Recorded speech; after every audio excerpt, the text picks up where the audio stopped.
말씀을 보겠습니다. 신약 성경입니다. 로마서 말씀입니다.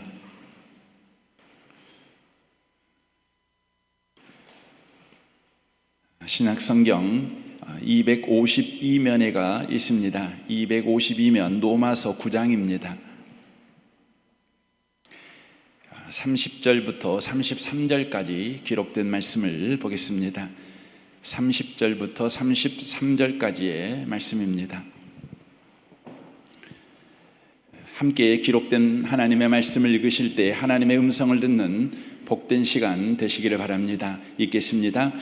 그런즉 우리가 무슨 말을 하리요? 의를 따르지 아니한 이방인들이 의를 얻었으니 곧 믿음에서 난 의요.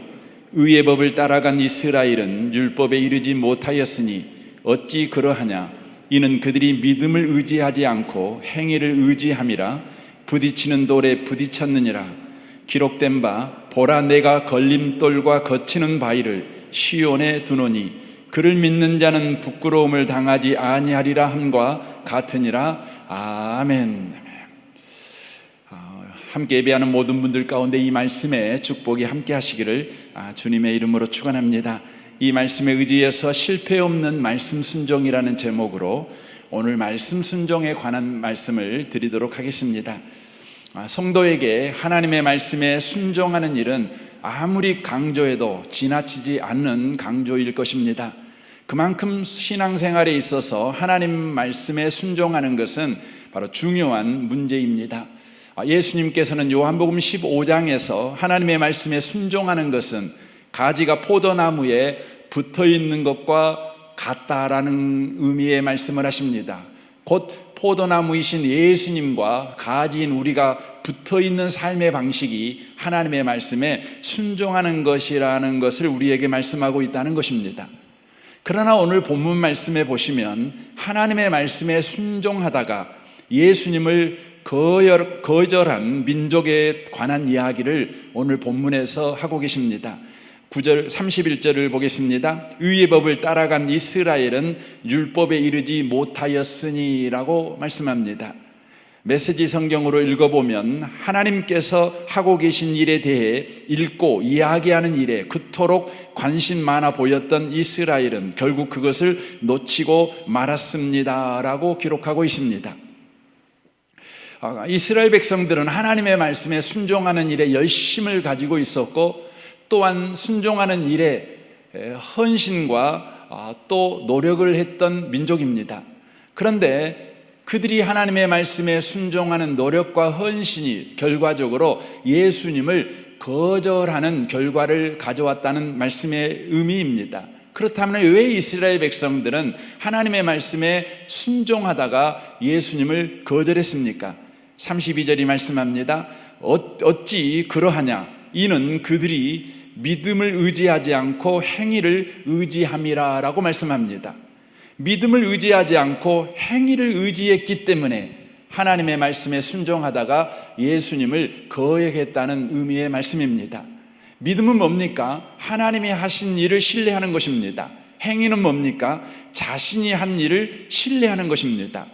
그러니까 이스라엘 백성들은 하나님의 말씀에 순종하다가 하나님이 하신 일을 신뢰하지 않고 자신들이 하나님의 말씀에 순종한 그것을 신뢰했기 때문에 결국 예수님을 거절하는 민족이 되어버렸다라는 의미의 말씀입니다. 예를 들어 말씀드리면 성경은 우리에게 많은 지면을 할애해서 기도하라고 우리에게 말씀합니다. 기도는 그리스도인이 순종해야 될 바로 말씀인 것이죠. 그런데 많은 사람들이 기도에 순종할 때에 믿음을 따라 순종하지 않고 행위를 따라 순종합니다.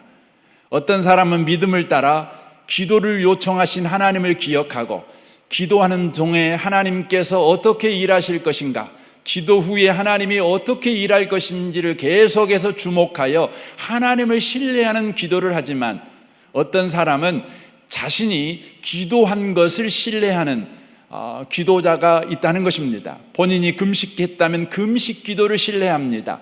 본인이 철화했다면 철화 기도를 신뢰합니다. 본인이 40일을 금식했다면 40일 동안 금식한 것을 신뢰하는 기도자가 있다는 것입니다. 성경은 믿음으로 하는 기도와 행위로 하는 기도를 엄격하게 구별하고 있습니다. 그 결과는 믿음으로 한 기도는 예수께 더 나아가지만 행위로 한 기도는 결국 예수님을 거절하는 사람이 되어버릴 수밖에 없다는 것입니다. 우리는 하나님의 말씀에 순종할 때 믿음으로 순종해야 합니다. 행위로 순종하는 자가 돼서는 안 된다는 것입니다. 이것을 우리가 그렇게 해내기 위해서는 반드시 하나님이 우리에게 순종할 말씀을 주신 의도와 목적을 바르게 깨닫는 것이 아주 중요합니다. 출애굽기 19장 1절입니다. 이스라엘 자손이 애굽 땅을 떠난 지 3개월이 되던 날 그들이 시내 광야에 이르니라. 그들이 느비듬을 떠나 시내 광야에 이르러 그 광야에 장막을 치되 이스라엘이 거기 산 앞에 장막을 치니라. 모세가 하나님 앞에 올라가니 여호와께서 산에서 그를 불러 말씀하시되 너는 이같이 야곱의 집에 말하고 이스라엘 자손들에게 말하라. 내가 애굽 사람에게 어떻게 행하였음과 내가 어떻게 독수리 날개로 너희를 업어 내게로 인도하였음을 너희가 보았느니라. 세계가 다 내게 속하였나니 너희가 내 말을 잘 듣고 내 언약을 지키면 너희는 모든 민족 중에서 내 소유가 되겠고 너희가 내게 대하여 제사장 나라가 되며 거룩한 백성이 되리라. 너는 이 말을 이스라엘 자손에게 전할지니라 라고 말씀합니다. 이 말씀은 노예였던 이스라엘 민족이 자유인이 되어 시내산에 도착했을 때 하나님이 시내산에서 모세를 부릅니다. 모세가 시내산에 들어가자 하나님께서 순종해야 될 말씀, 곧 율법을 주시기 전에 율법의 말씀을 주시는 의도와 목적을 말씀하는 내용이 금방 우리가 읽었던 내용입니다. 여기서 하나님께서 순종해야 될 말씀, 율법을 주시는 의도와 목적을 바르게 이해하려면 반드시 순서를 이해해야만 합니다. 율법의 말씀을 주실 때에 주님께서 그냥 주신 것이 아니라 순서를 따라서 주셨기 때문에 그렇습니다. 가장 먼저 주신 것이 있는데 그것이 바로 구원이라는 것입니다. 그러니까 하나님이 순종해야 될 말씀을 받기 전에 하나님께서 이스라엘 민족을 구원하셨다는 것입니다. 그리고 나서 이제 시내산까지 부르셔서 율법의 말씀을 주기 전에 구원하신 하나님이 누구이신지를 소개합니다. 소개하고 있습니다. 그리고 나서 구원받은 우리를 향한 약속의 말씀을 주십니다. 그리고 나서 맨 마지막에 순종해야 될 말씀, 곧 율법의 말씀을 주시고 있는 것을 보게 됩니다. 그러니까 순서가 이렇게 되는 것이죠.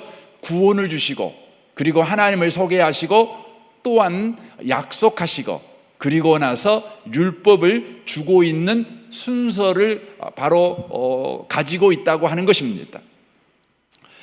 이는 순종해야 될 율법의 말씀은 이미 구원을 받은 사람에게만 주신 말씀이요, 그리고 하나님이 누구이신지를 소개받고 약속을 받은 사람에게만 주신 바로 순종해야 될 말씀이라는 것을 의미하고 있다는 것입니다. 그러므로 율법은 순종하여 구원을 받으라고 주신 것이 아닙니다. 혹은 율법은 순종하여 복을 받으라고 준 것도 아닙니다. 그렇다면 왜 율법의 말씀을 주셨습니까? 바로 그것은 이미 구원받은 자들은 자신을 구원하신 하나님이 누구이시며 구원받은 우리는 누구인가를 항상 기억하라고, 바로 그 의도로 율법의 말씀, 곧 순종해야 될 말씀을 주셨다는 것입니다. 다시 말씀드릴까요? 왜 율법의 말씀을 주셨다고요? 우리를 구원하신 하나님이 누구이시고 구원받은 우리는 누구인가를 항상 알아가라고 우리에게 순종해야 될 말씀, 곧 율법의 말씀을 주셨다는 것입니다. 정말 그러한가를 보기 위해서는 율법에 헌법 같은 말씀이 있는데 바로 그것이 십계명입니다. 십계명은 총 10개의 계명이지요. 그런데 이 계명을 두 부분으로 다시 나눌 수 있습니다. 1계명부터 4계명, 그리고 5계명부터 10계명까지입니다. 1계명부터 4계명은 나 외에 다른 신을 두지 말라, 어떤 형상으로든 우상을 만들지 말고 숭배하지 말라, 내 이름을 망령되이 일컬지 마라, 안식일을 거룩하게 지켜라 라는 내용으로 되어져 있습니다. 이 계명들은 지금 무엇을 말씀하고 있는 것입니까? 바로 하나님이 어떤 분인지를 우리에게 소개하고 있는 것입니다. 하나님은 그 한 분만으로 충분한 분이시라는 것입니다. 다른 신을 섬길 필요가 없다는 것입니다. 하나님 한 분만이면 너의 인생에 모든 필요가 공급된다. 하나님은 너의 인생에 모든 필요를 공급하시는 완전하신 하나님이다. 이것을 우리에게 가르쳐 주는 것입니다. 10계명의 뒷부분인 5계명부터 10계명은 이런 거죠. 내 부모를 공경하라, 살인하지 말라, 간음하지 말라, 도둑질하지 말라, 거짓 증거하지 말라, 내 이웃의 집을 탐내지 말라라는 내용입니다. 이 계명들은 어떤 내용입니까? 구원받은 우리가 어떤 존재인지를 우리에게 소개하고 있는 것입니다. 우리는 이제 더 이상 이웃을 공격하여 도둑질하고 죽이고 멸망시키는 방법으로 우리의 필요를 채울 필요가 없는 존재들이다. 우리는 하나님이 돌보시는 사람이요, 하나님이 책임져주는 존재다. 이것을 가르쳐주고 있는 것입니다. 너는 더 이상 하나님이 외면하지 않고 하나님이 너의 인생 속에 뛰어들어와 지금 너의 인생을 바로 채워주고 있으며 인도하고 있으며 보호하고 있으며 먹이고 입히고 계신 너의 아버지 되신 하나님이다. 너는 그의 자녀된 자다. 이것을 우리에게 가르쳐주고 있는 것이 바로 10계명의 뒷부분이라고 하는 것입니다. 예수님께서 마가복음 12장에 그래서 이 10계명을 바로 하나님이 왜 주셨는지 그 의도를 이렇게 가르치고 있습니다. 마가복음 12장 28절입니다. 서기관 중 한 사람이 그들이 변론하는 것을 듣고 예수께서 잘 대답하신 줄을 알고 나와 묻되 모든 계명 중에 첫째가 무엇입니까? 라고 질문합니다. 첫째가 무엇입니까? 이 말은 모든 계명에서 가장 중요한 것이 뭡니까? 모든 계명을 우리에게 주신 의도와 목적이 뭡니까? 이렇게 물어보는 것입니다. 그때 예수님께서 대답하십니다. 29절입니다. 첫째는 이것이니 이스라엘아 들으라, 주 곧 우리 하나님은 유일한 주시라. 내 마음을 다하고 목숨을 다하고 뜻을 다하고 힘을 다하여 주 너의 하나님을 사랑하라 하신 것이요 라고 말합니다. 하나님이 누구이신가를 가르쳐주고 있다는 것입니다. 하나님은 유일하신 하나님이십니다. 우리 인생을 완전하게 채워주실 수 있는, 부족함이 없이 채워줄 수 있는 완전하신 유일하신 분이 하나님 한 분밖에 없다는 것입니다. 이것을 바로 순종해야 될 말씀, 율법이 가르치고 있다는 것입니다. 더 나아가서 둘째는 이것이니 31절에 말씀합니다. 내 이웃을 내 자신과 같이 사랑하라 하신 것이라, 이보다 더 큰 계명이 없느니라 라고 말씀합니다. 두 번째 중요한 의도가 뭐냐면 내 이웃을 내 몸과 같이 사랑하라고 하는 것이다. 이게 무슨 의미의 말입니까? 너는 더 이상 내 이웃을 해코지해서 네 필요를 채울 필요가 없는 사람이다. 이런 의미의 말이죠. 우리가 이웃을 사랑하지 못한 이유가 어디에 있습니까? 이웃을 용서하지 못한 이유가 어디에 있습니까? 바로 그 이유는 상대방이 나에게 손해를 끼친다고 생각하기 때문에 그렇습니다. 그 사람의 말이, 그 사람의 행동이, 그 사람의 결정이 내 인생에 손해를 끼친다고 생각합니다. 그래서 우리는 절대 용서를 하지 않습니다. 내 인생이 그 사람에 의하여서 우지자지가 된다고 생각하기 때문에 그렇습니다. 그런데 주님이 이 말씀을 통해 우리에게 가르쳐 주는 건 뭡니까? 너는 하나님이 돌보는 사람이야.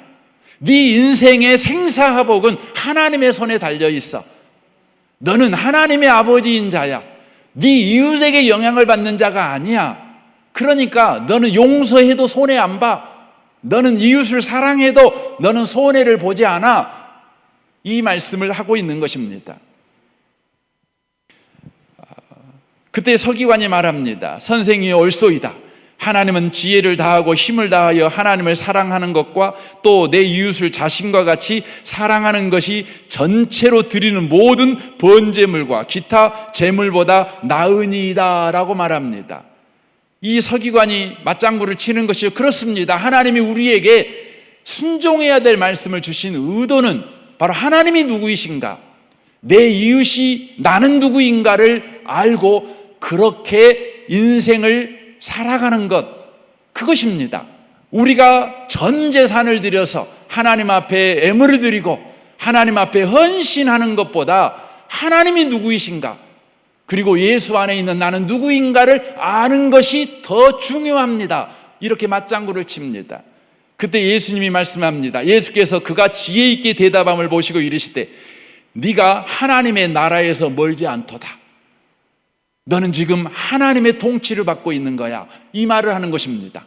네가 지금 하나님의 의도와 하나님의 목적을 바르게 깨달았구나. 하나님이 너에게 지금 은혜를 주고 있구나. 사랑하는 성도 여러분, 하나님의 말씀에 우리는 순종해야 합니다. 그럼에도 불구하고 하나님의 의도와 목적을 우리가 바르게 아는 자가 되셔야 합니다. 많은 사람이 하나님의 말씀에 순종합니다. 하나님의 말씀에 순종하기 위해서 헌신하고 열심을 냅니다. 그럼에도 불구하고 그 결과가 예수님에게서 점점 멀어지는 결과를 갖게 되는 사람이 너무 많습니다. 왜요? 하나님의 의도와 목적을 이해하지 못하고요. 요한계시록에 보면 그 대표적인 교회를 하나 소개하고 있습니다. 에베소 교회입니다. 에베소 계시록 2장 1절입니다. 에베소 교회 사자에게 편지하라. 오른손에 있는 7뼈를 붙잡고 7금 촛대 사이를 거니시니가 이르시되 내가 내 행위와 수고와 내 인내를 알고 또 악한 자들을 용납하지 아니한 것과 자칭 사도라 하되 아닌 자들을 시험하여 그의 거짓된 것을 내가 드러낸 것과 또 내가 참고 내 이름을 위하여 견디고 게으르지 아니한 것을 아노라. 그러나 너를 책망할 것이 있나니 너의 처음 사랑을 버렸느니라. 그러므로 어디서 떨어졌는지를 생각하고 회개하여 처음 행위를 가지라. 만일 그렇지 아니하고 회개하지 아니하면 내가 네게 가서 내 촛대를 그 자리에서 옮기리라 라고 말씀합니다. 무슨 내용의 말씀입니까? 이런 내용의 말씀이죠. 너는 말씀을 지키느라고 말씀을 주신 의도와 목적을 잃어버렸구나. 사랑을 잃어버렸구나. 그리하여 꼴사나운 공동체가 되어버렸구나. 아무것도 아닌 교회, 이름만 있고 허울뿐인 교회가 되어버렸구나. 이 말씀입니다. 에베소 교회가 왜 그렇게 되었다고요? 하나님이 순종해야 될 말씀을 주신 의도와 목적을 놓쳐버린 것입니다. 다만 하나님의 말씀에 순종하고 하나님의 말씀을 지켜내는 일에 헌신했을 뿐입니다. 왜 그것이 주님에게서 멀어진 결과를 가져옵니까? 로마서 8장 5절을 보십시오. 메시지 성경으로 읽겠습니다. 자기 힘으로 할 수 있다고 여기는 사람들은 늘 자신의 도덕적 힘을 재보는 일에 몰두할 뿐 정작 실제 삶에서 그 힘을 발휘하여 일하지는 못합니다 라고 말합니다. 하나님의 말씀에 순종합니다. 그런데 늘 자신의 관심은 내가 하나님의 말씀에 순종했다, 그러기 때문에 나는 복을 받는다. 나 기도했다, 그러므로 나 복 받는다. 나 예배했다, 그러므로 나 복 받는다. 자신이 예배했고 자신이 기도했고 자신이 말씀에 순종했다는 것에 늘 방점을 두는 말씀 순종에 진력합니다. 그러다 보니 어떻게 됩니까? 늘 도덕적인 힘을 재보는 일에만 몰두합니다. 내가 하나님의 말씀대로 살고 있는가 안 살고 있는가에만 관심을 갖습니다. 그게 무슨 문제가 됩니까? 그게 큰 문제가 된다는 겁니다. 왜입니까? 하나님이 정작 우리에게 요구하는 것은 말씀을 통해서 하나님에게 관심을 가지라는 거예요. 하나님이 누구이신가? 예수 안에 있는 나는 누군가를 관심 가져야지, 내가 지금 말씀에 순종했다, 안 했다, 기도했다, 안 했다, 이것으로 늘 관심을 가져 나는 하나님 말씀에 순종하는 사람, 기도하는 사람, 나는 교회에서 봉사하는 사람, 전도하는 사람, 열심히 있는 사람, 늘 그렇게만 생각합니다. 그래서 거기에 몰두합니다. 그런데 살다 보면은요, 우리가 하나님 말씀에 순종하지 못할 때가 옵니다. 기도를 못할 때도 옵니다. 전도를 안 할 때도 옵니다. 그때가 되면 어떻게 됩니까? 그때가 되면요, 우리는요, 우리의 순종하지 않은 모습을 감추기 위해서, 기도하지 않은 모습을 감추기 위해서 기도하지 않는 사람들을 정죄합니다. 순종하지 않는 사람들을 정죄하고 비난합니다. 성경이 그걸 이야기합니다. 그리하여 에베소 교회가 사랑을 잃어버린 것입니다. 마태복음 20장에 포도원 주인 이야기가 나옵니다. 이른 아침에 나가서 품꾼들을 포도원에 불러옵니다. 소위 일용 근로자들을 바로 모집을 하는 것이죠. 그때 가장 이른 아침에 부르는 사람들에게 오늘 하루 품삯을 내가 한 데나리온 줄게 하고 약속을 했습니다. 이스라엘에서 이른 아침이라는 것은 해가 뜨기 전이니까 보통 아침 6시를 말하는 것입니다. 6시에 포도원에 와서 일하는 사람에게 한 데나리온을 주겠다고 약속했습니다. 그런데 이 주인이 9시에 또 나가는 것입니다. 나가봤더니 근로자 대기소에 사람이 있는 겁니다. 그래서 그 사람도 불러다가 또 포도원에 일을 시켰습니다. 그리고 또 12시에 나가봅니다. 그랬더니 또 있는 겁니다. 그래서 또 데리고 가서 일을 시켰습니다. 오후 3시에 가봤습니다. 그랬더니 또 있는 겁니다. 또 시켰습니다. 오후 5시에 나가봤습니다.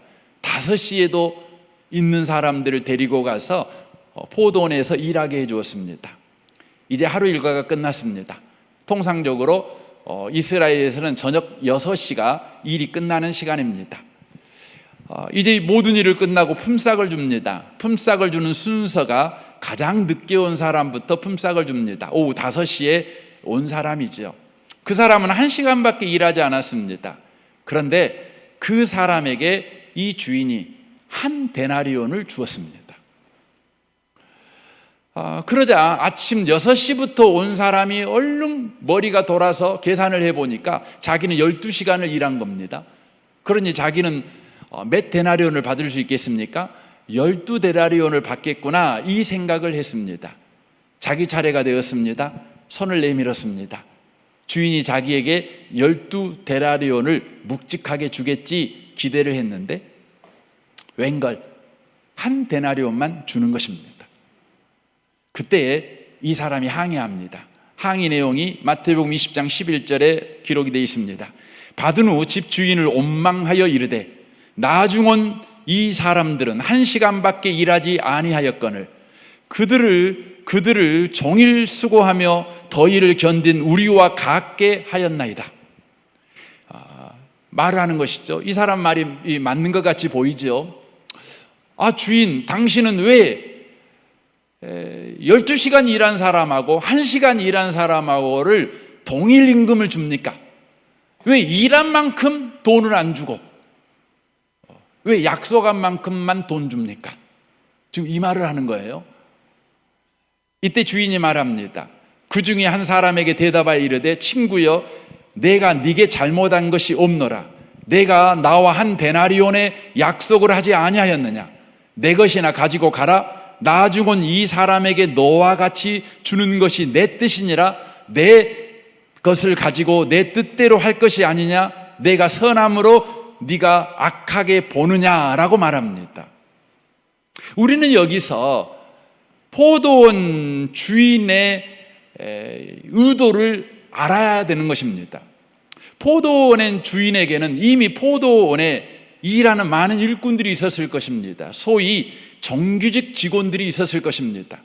그럼에도 불구하고 포도원 주인은 품꾼을 불러 일을 시킵니다. 일용 근로자들을 불러갖고 일을 시키는 것이죠. 그렇게 하는 포도원 주인의 의도와 목적은 무엇이겠습니까? 당시에 하루 노동자들의 임금이 한 데나리온이었습니다. 그런데 한 데나리온을 약속했다는 것은 적은 임금으로 더 많은 일을 하기 위해서 이 포도원 주인이 품꾼들을 쓰지는 않았다는 것이죠. 이 포도원 주인이 이른 아침에 가서 사람을 데려오고 9시, 12시, 오후 3시, 5시에 사람을 데려온 이유가 어디에 있는지 그 의도와 목적을 우리는 이해할 수 있습니다. 어떤 목적이죠? 한 사람이라도 더 한 데나리온을 주고 싶어서 부른 거예요. 포도원 주인은 원칙을 무시한 것이 아닙니다. 약속을 깨버린 것이 아닙니다. 원칙보다 더한 것이지요. 약속보다 더한 것이지요. 곧 은혜를 베푼 것입니다.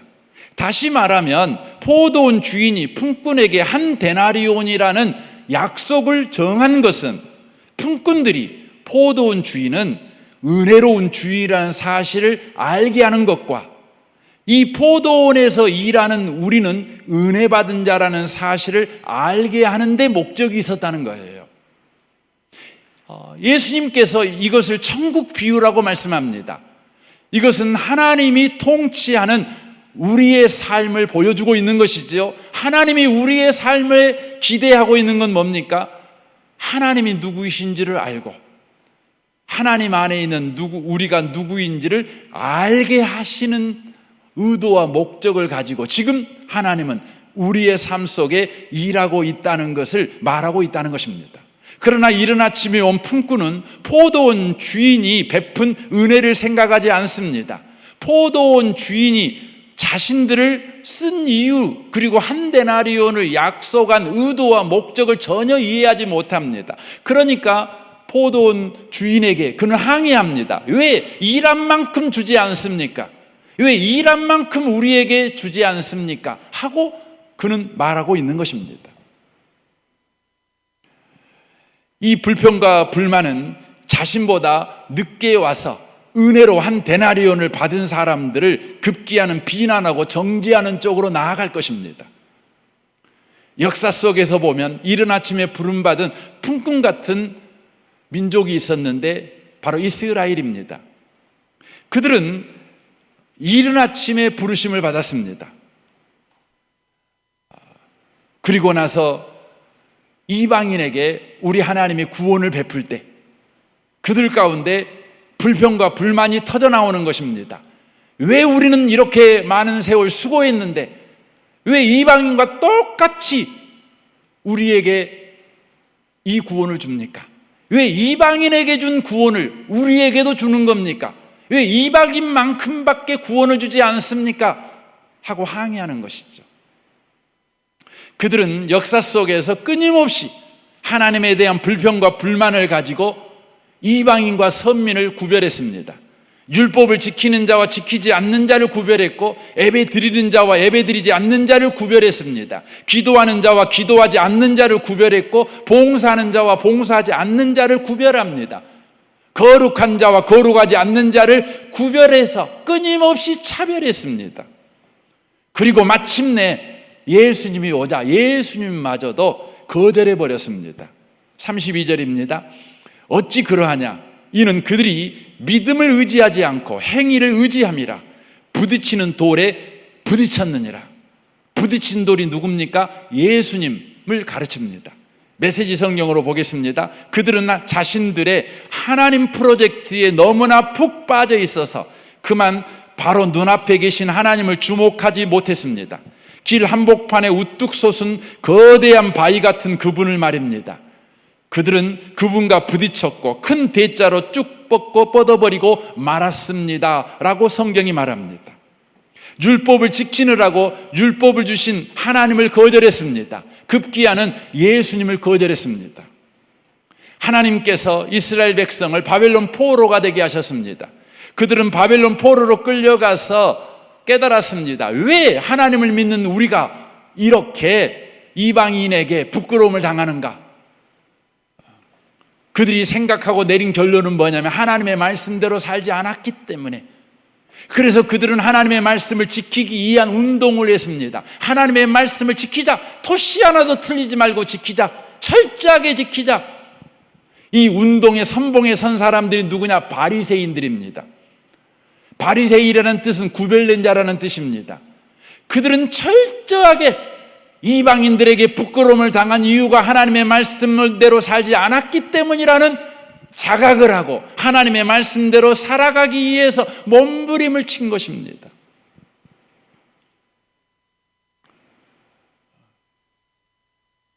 그런데 놀라운 것은 예수님이 오시자 예수님을 양손에 못을 박아 죽여버렸습니다. 왜 그랬을까요? 그들은 스스로 하나님의 말씀만 지키면 돼, 하나님의 말씀을 지키는 우리에게 죄인이라고, 우리에게 예수가 필요 없어, 우리는 하나님의 말씀을 얼마나 철저하게 지키고 있는데 너 따위가 와서 너를 믿어야 구원을 받는다고 말해. 그래서 예수님을 십자가에 못 죽여버린 겁니다. 하나님이 율법을 주신 이유는 하나님이 누구이신가, 그리고 하나님 안에 있는 나는 누구인가를 알게 하기 위해서였습니다. 저는 이곳에 계신 복 있는 분들이 하나님의 말씀을 지킬 때마다 하나님이 누구이신지를 알아가는 분들이 되시길 바랍니다. 그리고 하나님 안에 있는 내가 누구인지를 알아가십시오. 그런 분들에게 33절은 이렇게 약속합니다. 기록된 바 보라, 내가 걸림돌과 거치는 바위를 시온에 두노니 그를 믿는 자는 부끄러움을 당하지 아니하리라 함과 같으니라. 여기에 걸림돌과 거치는 바위가 뭡니까? 예수님입니다. 예수님을 우리 앞에 두었습니다. 그런데 그 예수를 믿는 자는 부끄러움을 당하지 않는답니다. 아, 하나님은 우리의 구원자시구나, 아들까지 아끼지 아니하시고 내어주셔서 우리를 구원하셨구나, 우리는 그 하나님의 은혜로 구원받은 자구나, 하나님이 나의 아버지시구나, 나는 그의 자녀구나, 이것을 아는 자들은 부끄러움을 당하지 아니하리라, 이렇게 말씀하고 있는 것입니다. 율법은 복을 받는 조건도 아니고 구원을 받는 방법도 아닙니다. 하나님이 어떤 분이시고 하나님 안에 있는 나는 누구인가를 알게 하시기 위해서 성경 말씀을 우리에게 주셨다는 거예요. 순종해야 될 말씀을 우리에게 주셨다는 것입니다. 시편 51편은 다윗의 회개 시로 알려진 시편입니다. 다윗이 이 시편 51편을 쓸 때에, 곧 회개할 때 다윗이 큰 범죄를 저지른 이후에 하는 회개입니다. 다윗은 십계명에 기록된 살인하지 말라, 간음하지 말라, 거짓 증거하지 말라, 내 이웃의 집을 탐내지 말라고 하는 4가지 계명을 한 번에 범한 파렴치한 죄인이었습니다. 그는 이 죄를 범한 이후에, 하나님의 말씀대로 살지 못한 이후에 회개하는 내용이 시편 51편입니다. 그런데 그 회개의 내용은 우리의 회개와 확연하게 다릅니다. 우리의 회개는 대부분 우리의 잘못을 깨닫고 다시는 그렇게 안 살겠습니다, 하나님 다시는 그렇게 안 살 테니까 용서해 주세요, 우리 그렇게 회개합니다. 그런데 다윗의 회개를 한번 보십시오. 14절입니다. 하나님이여, 나의 구원의 하나님이여, 피 흘린 죄에서 나를 건지소서. 내 혀가 주의 의를 높이 노래하리이다. 주여, 내 입술을 열어주소서. 내 입이 주를 찬송하여 전파리이다. 주께서는 제사를 기뻐하지 아니하시나니 그렇지 아니하면 내가 드렸을 것이라. 주는 번제를 기뻐하지 아니하시나이다. 하나님께서 구하는 제사는 상한 심령이라. 하나님이여, 상하고 통회하는 마음을 주께서 멸시하지 아니하시리이다 라고 회개합니다. 여러분, 이거 회개같이 보입니까? 다윗의 회개는 뭡니까? 다윗이 하나님의 말씀과 어긋난 삶을 살았을 때 하나님 앞에 나와서 그가 고백하는 게 뭡니까? 하나님은 구원의 하나님이십니다, 하나님이 누구이신가를 소개합니다. 고백하고 있습니다. 그리고 자신을 고백합니다. 나는 하나님 없으면 맨 죄만 진 사람입니다. 내가 아무리 결심하고 다시는 죄를 짓지 않겠다고 각오해도 하나님이 나를 고쳐주지 않으면 나는 도루묵 또 죄를 짓는 사람에 불과합니다. 하지만 하나님이 나를 고쳐주시면 저는 하나님 앞에 참된 예배자가 될 수 있습니다. 하나님이 기뻐하는 예배는 어떤 예배입니까? 내가 죄를 지었으니 내 전 재산을 하나님 앞에 바쳐서 내 죄를 용서받으라, 이렇게 헌신하며 이렇게 희생하는 제사를 드린 자의 예배를 주님이 받으신다는 말입니까? 아니라는 거예요. 말씀을 어긋났을 때 하나님이 구원의 하나님이지, 하나님 없으면 나는 또 죄짓지, 하나님만 내 인생의 답이지, 은혜 베풀어 주실 수 있지, 이렇게 알고 하나님 앞에 나와 드리는 예배, 그 예배를 하나님이 기뻐하신다. 지금 그걸 다윗이 고백하고 있는 것입니다. 여러분과 제가 오늘 예배 자리에 나왔습니다. 어떤 심령으로 나왔습니까? 나는 오늘 예배 드려서 복 받을 거야, 예배 드리면 복 받는다고 해서 예배 드리려고 왔지, 여러분 그렇게 왔습니까? 아니면 하나님이 구원자시고 하나님 외에는 답이 없어서 이것을 믿는 믿음으로 여러분 예배 자리에 왔습니까? 나는 오늘 예배 드리기 싫은데 어쩔 수 없이 예배 자리에 왔어, 예배 안 드리면 벌 받은데, 그러니까 예배 드려서 나 복 받아야 돼, 그래서 예배 드리십니까? 사랑하는 성도 여러분, 하나님이 우리에게 말씀에 순종하라고 말씀을 주셨는데 왜 순종하라고 말씀을 주셨는가? 그 의도를 저와 여러분이 알아야 합니다. 우리의 관심은 늘 우리가 말씀대로 살았냐 못 살았냐에 관심이 있겠죠. 그러나 하나님의 관심은 우리가 하나님을 아느냐 모르느냐에 관심이 있어요. 그리고 하나님 안에 있는 자신을 아느냐 모르느냐에 관심이 있다는 거예요. 저는 이곳에 계신 복 있는 분들이 하나님의 말씀을 여러분 순종하든지 순종하지 못하든지 간에 저와 여러분이 순종하면 나 이제 복 받겠네, 순종 못하면 아이고 나 이제 벌 받겠네, 여러분 그리로 가지 마세요. 순종하든 못하든 순종할 때는 하나님이 누구신가를 여러분 아십시오. 하나님 안에 있는 여러분이 누군가를 또 아십시오. 순종하지 못했을 때에도 하나님이 누구신가를 여러분 아십시오. 그리고 하나님 안에 있는 여러분이 또한 누구이신가를 아는 여러분 복 있는 분들이 꼭 되시길 바랍니다. 그것이야말로 여러분 복 있는 것입니다. 우리가 하나님의 말씀대로 사는 것 중요합니다. 그러나 그 의도와 목적을 놓쳐버리지 않는 것은 더 중요합니다. 설령 우리가 말씀대로 못 살았을지라도 하나님은 은혜와 긍휼을 베풀어 주시는 하나님이요, 우리는 그 은혜로 사는 하나님의 자녀라는 사실을 저와 여러분이 알고 살아가는 것이 더 중요합니다. 그래서 에레미야가 3장은 이렇게 말씀합니다. 여호와의 인자와 긍휼이 무궁함으로 우리가 진멸되지 아니함이니이다. 우리가 망하지 않는 것은 말씀 순종해서 망하지 않는 게 아니에요. 우리가 망하는 것은 순종하지 않아서 망하는 게 또 아니에요. 왜 우리가 망하지 않느냐? 하나님이 지금 은혜를 베풀고 계시기 때문에, 하나님이 우리에게 긍휼을 베풀고 계시기 때문에 이것들이 아침마다 새로우니 주의 성실하심이 크시도소이다. 내 심령에 이르기를 여호와는 나의 기업이시니 그러므로 내가 그를 바라리다 하도다. 저는 오늘 이 설교를 하면서 굉장히 긴장하고 있습니다. 왜냐하면 말씀 순종하지 말라는 소리입니까? 그러면 제멋대로 살아도 된다는 말입니까? 이렇게 여러분이 들을까 봐 사실 두려움으로 설교를 합니다. 그러라는 의미의 말이 아니라는 걸 여러분 이해를 하셔야 합니다. 말씀에 순종하든 순종하지 않든 하나님이 누구이신지를 여러분과 제가 기억하고 예수 안에 있는 내가 누구인지를 알아가는 신앙생활을 해야 된다는 것입니다.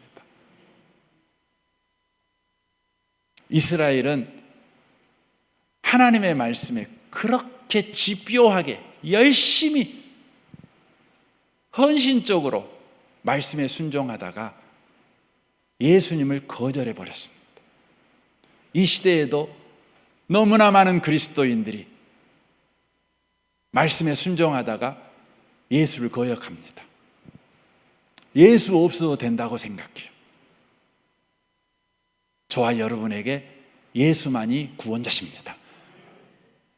이 시간 저와 여러분의 심령 속에 그렇습니다. 주님, 내 평생에 어떤 처지에 놓여 있든지, 어떤 상태에 놓여 있든지, 내가 기도하든 기도 못하든, 내가 예배 드리든 혹 예배를 못 드리든, 말씀에 순종하든 혹 말씀에 순종하지 않든 하나님이 누구신가를 주여 잊어먹지 않게 해주십시오. 예수 안에서 은혜로 구원받은 내가 누구인지를 주님 절대 잊어먹지 않게 해주십시오. 이 은혜를 주옵소서.